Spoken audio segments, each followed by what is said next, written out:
Leon, I've been able to get some new info that might help you. Fill me in. Apparently, there's a religious cult group involved. They're called the Los Illuminados. Los Illuminados. That's a mouthful. Anyway, I had an unexpected run-in with the big cheese of this village. But you're okay, right? Yeah, but he could have killed me, but he let me live. And he mentioned something about me carrying the same blood as them. Whatever that means. Carry the same blood. Huh. Interesting. Anyway, there are more important things than solving riddles right now. You're right. Hurry and find that church, Leon.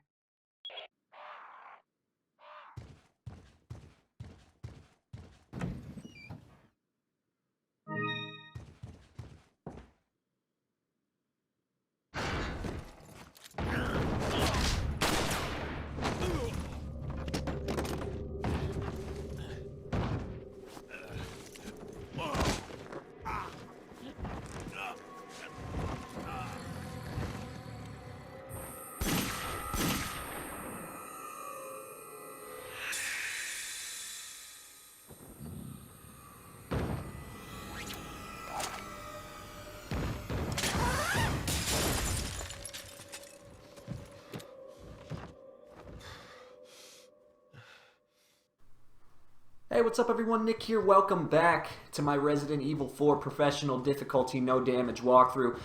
We're starting off at the beginning of Chapter 1-3. However, I'm going to briefly backtrack. You should recognize this location from the end of the last level. I mentioned that I forgot to pick up a treasure. That treasure is right here. It's another pendant. It's the same type of thing you have to do, or sorry, pendant. It's another watch. And same type of thing you have to do in the first level. Make sure you shoot the wooden plank first so that the watch drops down onto the wood instead of into the dirty water. That way you can sell it for more. But yeah, so I forgot to pick up that treasure at the end of the last level. But like I said, luckily at the start of this level, you're able to backtrack and go pick it up. And now we can actually proceed. So we're going to make our way to the bottom floor of this house before we leave. Because when we do leave, we're going to come across Dr. Salvador, who most people know as the chainsaw-wielding enemy of the game. And as you can imagine, like I said, this is a no-damage playthrough, and I took a lot of time into crafting these strategies and figuring out the best way to do the things that you're about to see me do. So when we come across the chainsaw enemy, you know, the biggest thing you noticed is that in the first level of the game, we never once had to deal with a chainsaw enemy because of my tower strategy in the village defense sequence. So this is actually the first time we're seeing a chainsaw enemy, and we're not going to fight him. We're not going to waste the ammo. He takes a lot of ammo to put down, especially on professional. So while he's revving up his chainsaw, I'm just going to run past all three of these guys. No problem. Run past that guy because he's too busy yelling instead of trying to attack us. And now this is where it gets a little difficult. You're going to see 4 enemies at the end of the road. As quickly as you can, shoot them in the legs so that they fall down. You could see that one, it doesn't matter, I could run past him. But just shoot those guys in the legs so that they fall down, and then while they are stunned, you can run past them through the gate and completely avoid that section. Same thing here. We're going to be back in the village. You can see the villagers are once again back at working.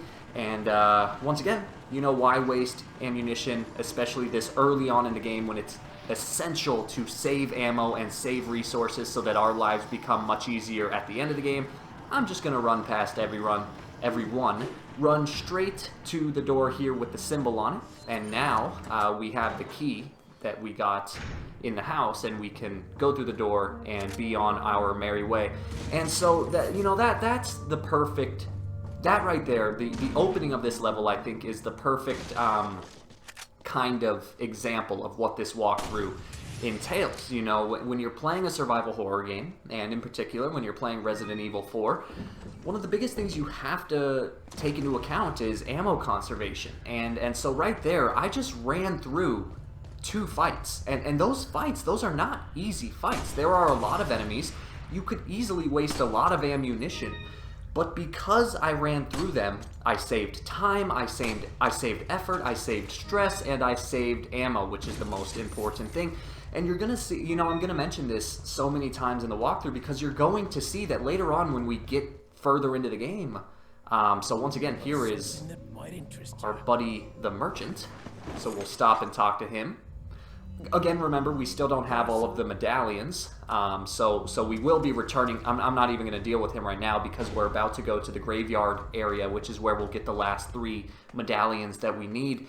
But you're going to see, you know, later on in the game, when I get to those areas that are really hard, like the castle and the island, there is never, and I mean this, there is never, from this point on, there is never going to be a time in the entire series where I run out of ammo. I will always have ammo, and again, that's because I took the time to really craft my strategies and craft these approaches so that I would never find myself out of ammo, and then the real reason this pays off is because then when we reach the end of the game, Chapter 5-4, you know, I'm not going to talk about it too much right now, but Chapter 5-4 is like the big military action level.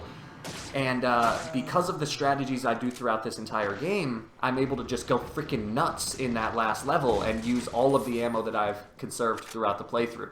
So, again, I just can't say it enough. You really want to focus on conserving ammunition this early on in the game. Now, right here, cool little strategy. You're going to stick to the left side, run up through the cemetery here. And then through this gate, you're going to see an enemy. Shoot the dynamite as soon as he throws it. And you couldn't see it, but there was actually another enemy standing to his right. And the explosion caught both of them, allowing me to get 2 kills with only 1 shot. And now the graveyard is completely clear for the time being. So you're going to take this opportunity to shoot the blue medallions. Now, if for whatever reason you want to be a completionist here, you can, by all means, shoot all 15 blue medallions, but you only need 10. So you see I just got my 10th one right there, so I no longer have to worry about getting those. And so now, if you really wanted to, you could backtrack, go back to the merchant down in the caves and get your free weapon. But we don't really need it because there's a merchant coming up in a short amount of time, so I'll just get the free pistol when I come to that area. And they're going to go into here. Same thing. This guy is going to have his dynamite, so go ahead and shoot it as soon as he throws it. Again, there was an enemy standing right next to him, and the explosion caught both of them in the blast. Once again, allowing me to kill 2 enemies with 1 shot. And so my biggest thing, you're going to want to solve this puzzle. Just study what I'm doing. I think it's 3-3-3, 4-4-4, 3-3. But either way, just study the moves I'm doing, and you'll get yourself a free little treasure right here, the green cat's eye. And now we're going to make our way down this kind of really sketchy wooden plank bridge, and there's going to be a couple enemies for us to take out. However, if you want to, you can run past them. Leon, have you reached the church yet? Well, yeah. Sort of. Leon, did I mention not to take the scenic route? At any rate, Ashley's probably inside that structure. Rescue her, hurry! Yeah, so just go ahead and make your way down the path after speaking to Hunnigan. You'll see this member of the Los Illuminados, and what you're going to want to do is stop here and let her come up to you, and that's because as soon as you start attacking her, 2 more enemies are going to enter the fight, and one of them is one of those annoying hatchet-wielding enemies. So we want to kind of keep our distance. So you see right there, he's already throwing hatchets at us. And the reason you want to kind of keep your distance is because you don't want him to start throwing hatchets at you while you're knifing the woman, because then he'll most likely hit you. And now you can see I'm just going to finish off these guys with my knife. Quick little strategy, something a lot of people might not consider. When you are knifing the enemies, one thing you want to do is knife, because eventually they'll start to stand back up. Be careful, there's a snake in that box, so make sure you either knife it strongly or knife it twice. But when an enemy begins to stand back up, what you want to do is actually knife them in their shins, like knife them in the knee area. And that way, if you do it properly, as they're standing up, they'll actually fall back down because you're knifing their legs, and you can kind of catch them in this infinite loop of them trying to get up and then falling back down, and you can end up going through the entire kill with just your knife. So as long as you have 1 pistol round to shoot them either in the face or in the knee, you can finish off the rest of it with the knife. Take out that guy, go through the gate, and this big area here, there are some treasures and ammunition you can run around. We'll be coming back to this area, don't you worry, in Chapter 2-1, when we take on El Gigante. But that is a story for another level, so for now, just walk around and get the treasures and enjoy the peace of mind while we still have it. But yeah, guys, so my biggest thing with this walkthrough, you know, for a long time I debated if I should do a no damage walkthrough. You know, I talked a bit about in the first level of the game how one of my inspirations for doing it was I wanted to make amends to this game. I wanted to show the game. I know this sounds kind of cheesy, but I wanted to show the game that I respected. And I thought the best way to do that was to truly master the game. And in my opinion, the way you truly master a game is by beating it on the hardest difficulty without taking any damage, very similar to Akumu mode in The Evil Within. One of my proudest walkthroughs to date, one of my most enjoyable experiences to date. So I wanted to bring that same kind of sense of satisfaction to Resident Evil 4. So now what I'm going to do is I'm going to go to the merchant, I'm going to sell him my pistol, and I'm also going to sell him some of the treasures I've picked up and some of my health items. Again, remember, this is one of the reasons that a no-damage playthrough is somewhat almost easier than a non-no damage playthrough, because you can sell your health items, and that, you know, that frees up room in your suitcase, and it also gets you more treasure, which allows you to buy things later on. So, you know, in some ways, selling your health items actually really helps out. It's not necessary, you know, if you want to keep a first aid spray on you at all times, by all means, do that. I'm not gonna judge you in any way, but yeah, if you're able to mix together the red, green, and yellow herbs, you can sell that to him for 10,000, which is a lot.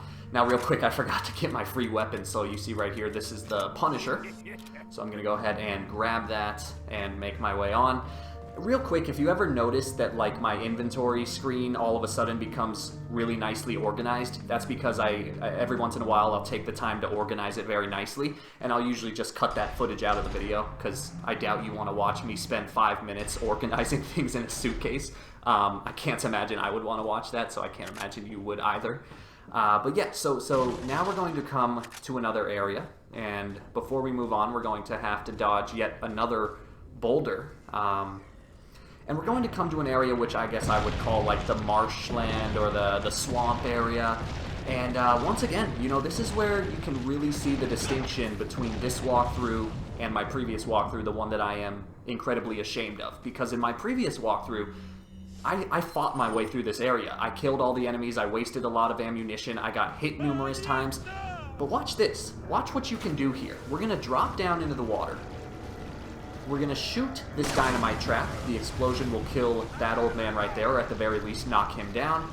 We're going to run right past that guy, up the stairs here, shoot one more dynamite trap, and now we're just going to continue running through the area. We're not going to stop once. And again, this is one of those prime examples of running a cost-benefit analysis. The ammunition that you would spend fighting your way through that area does not outweigh the amount of ammunition and maybe little treasures you would pick up had you cleared this area out. And again, this is something that I put a lot of thought into. I tested it, and my ultimate goal for the walkthrough is to, you know, walk you through it, show you the easiest ways to get through this game, and it's my belief that running through that area is much simpler than fighting your way through it.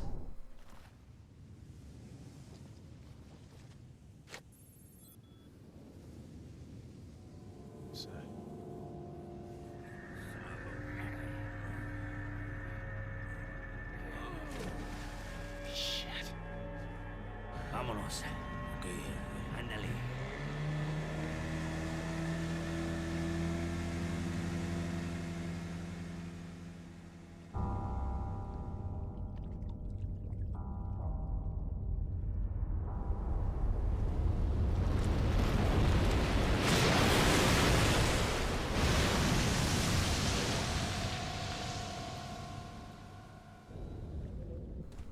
Alright guys, so we're coming to the end of the level, the very fun Del Lago boss fight, Del Lago meaning of the lake in Spanish, I believe. It's a pretty fun boss fight. It can be a little challenging to do no damage, so I'll try to give you the best tips and pointers that I can. But real quick before we get to it, I just want to wrap up one thought I was saying. You know, originally I was debating if I should do a no damage walkthrough because I was thinking, you know, would a no damage walkthrough really help someone who's just trying to beat the game? And the final conclusion was yes, I think it would, because by doing a no damage walkthrough, by me doing a no damage walkthrough, I am trying to do the safest, most effective strategies as possible. And so whether or not you're trying to do a no damage playthrough or if you're just trying to beat the game on professional, you know, it's a solid walkthrough. And I think, you know, it's only a one-way street. For example, a standard professional difficulty walkthrough might not help do a no damage run, but a no damage run will certainly help a professional difficulty walkthrough because it encapsulates, I don't know, it covers both topics. Anyway, let's make our way to the boss fight.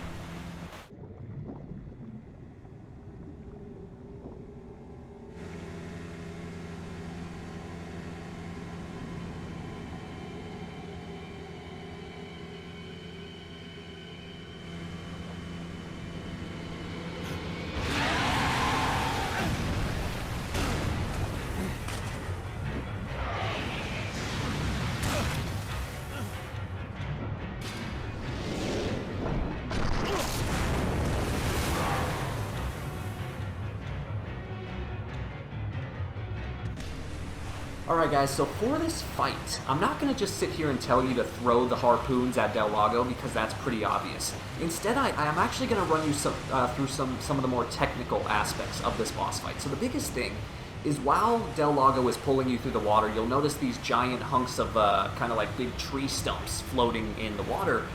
Whenever you're approaching a line of tree stumps, what you want to do is hold your joystick, your left joystick, hold it either to the far left or to the far right, and you will pretty much almost always dodge the obstacles in the water, because if you do happen to hit one of those obstacles, Leon will fall out of the boat, it will instantly cause him damage, and you'll have to swim back to the boat and you risk getting killed by Del Lago in the process. Another thing is whenever Del Lago dives down like you see him do right there, do the same thing. Jam your joystick to either the left or the right. I usually prefer to the right, but I don't think it really matters. But by doing that, you'll be able to dodge his attack when he resurfaces, because when he does resurface, he's going to attempt to knock you out of the boat. And then every time you clear every time he brings you by the brush in the water, stand up and try to get at least one harpoon bolt in him, because you can easily get caught in this infinite process of like trying to dodge the stuff in the water, and then you miss the opportunity to harpoon him, and you'll never get that opportunity. Now, every once in a while, he will go down and seemingly disappear. And so once that happens, you're going to arm a harpoon, start rotating. Eventually, these red arrows will tell you which direction to look. And you want to try to get at least 2 harpoon bolts in him while he's charging at you. It is doable, but if you want to be safe, you could just wait until he gets very close and only do 1. But right there, once again, he goes down, so I jam my joystick to the right to dodge his attack when he resurfaces. Now you can see that there is no tree stumps in my way, so I'm going to just have kind of free reign to start throwing these harpoon bolts as fast as I can. You can see I got 3 in right there, which is very helpful. And now we're going to go to the final kill. He's going to disappear one more time. And as he charges at me, I'm going to finish him off. I think I only nailed 1 harpoon bolt here, but that's all I ended up needing. And that is the Del Lago boss fight. So I hope that helped you, and I'll see you at the end of the video.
And there you have it, guys. That is the end of Chapter 1-3. Once again, I hope you enjoyed. Feel free to like and subscribe if you get the chance. As always, let me know what you think of the walkthrough so far in the comments down below. I really hope you're enjoying it, because I'm having a lot of fun with this one. I was really excited to bring this to the channel, and I think it's going well so far, but I always love to know what you guys think. Anyway, once again, thank you for watching, and I will see you in the next video.